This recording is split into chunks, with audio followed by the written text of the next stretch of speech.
Hello! Habermann here, and today I am bringing you the Castlevania adventure.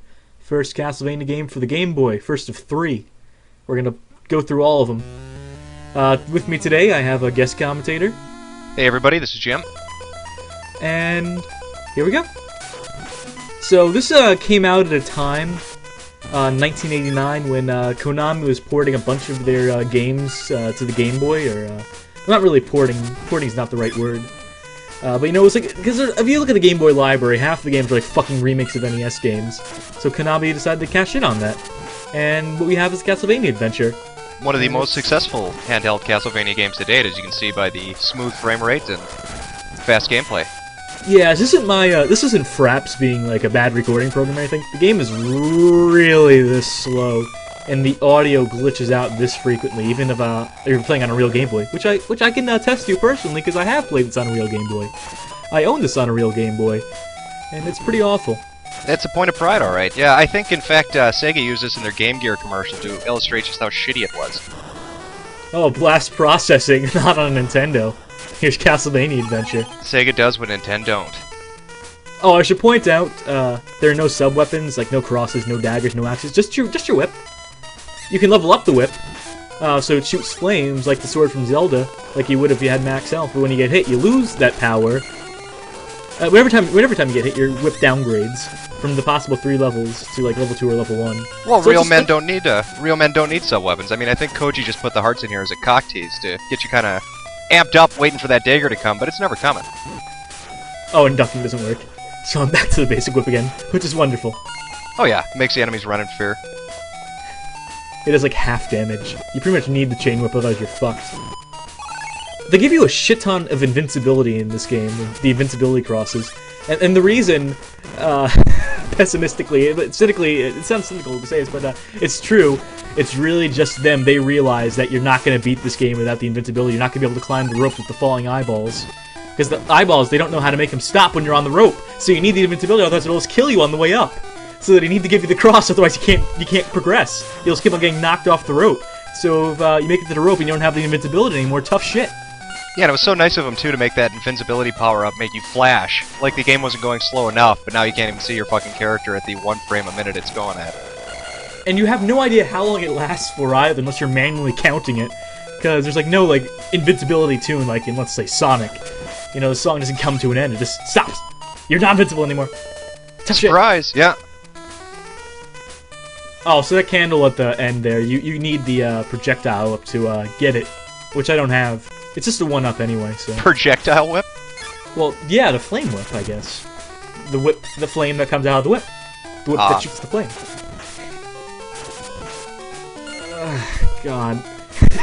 We're only like a few minutes, we're like 3 minutes in, this game's already fucking boring. How the hell can you tell you're even making progress? The entire background is the same thing, repeating over and over and over again. You're not making any progress. You're playing the Castlevania adventure. You're not productive. You're not going anywhere. I mean, I think you've slaughtered enough birds to kill a forest here. Okay, time to save state because these jumps are fucking impossible. Oh wow, I did get out in the first take. Oh, never mind. fucking robbed. No, you need to see like the pixel accuracy, and I think there's another part of this level coming up like immediately next, where it's literally per pixel, otherwise you're fucked. And when you need to make here it is, these fucking platforms, okay? Your foot needs to be a pixel off, otherwise you don't make the jump. You need to literally not be standing on the platform. Your sprite needs to have like a pixel off the platform to be able to make the jump, which is retarded. That's stupid. That's stupid talk. That's how men play the game, though. I mean, it's meant there to be a difficulty feature. What are you gonna do? Leap of faith, right? Yeah, like in Indiana in a game, literally. You gotta trust that there's something to jump onto. Right, it's an issue of faith, especially in a game, Castlevania. So. Freeze frame on any of these jumps, and it is just the dumbest thing you'll ever see. You'll just...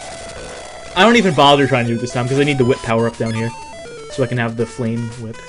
So the whip power power I lose it! So I think do I just load state? Yeah. Nice. The whip power-up's the orb, the pearl? The orb, yeah, the flashing orb. And so what, you can collect up to 3 of them, or how's it work? You can get... First, you start off with your leather whip, which is useless. Then you get the chain whip, and then you get the chain whip that shoots the flame. Which is standard, right? I see a lot of whips that do that in real life, so makes sense. Yeah, it's Barnum and Bailey's. They innovated it. You know, for their Tiger Rack, they wanted to give it an extra boost for the 21st century. Because nothing's better than a tiger getting whipped with a flaming chain. So this is retarded for any Castlevania game. This never happens. Instead of the boss just coming out, you have to hit a candle. Not only is hit the candle, you have to click its orb, and then the boss will appear. Otherwise, the boss just won't show up.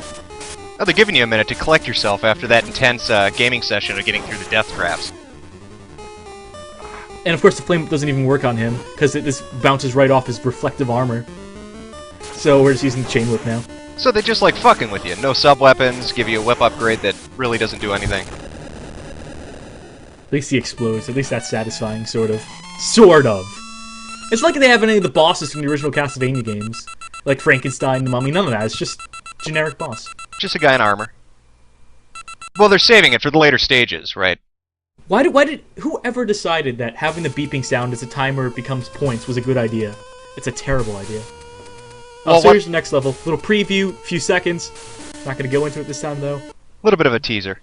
This teaser. That's what's coming up next. Caves. 4 levels. That's the second one. Get ready for bats and more slowdown. Bats instead of birds. Slugs instead of snakes, yeah. Really mixing it up. Except they do twice as much damage, so you're fucked. Oh, even better, yeah.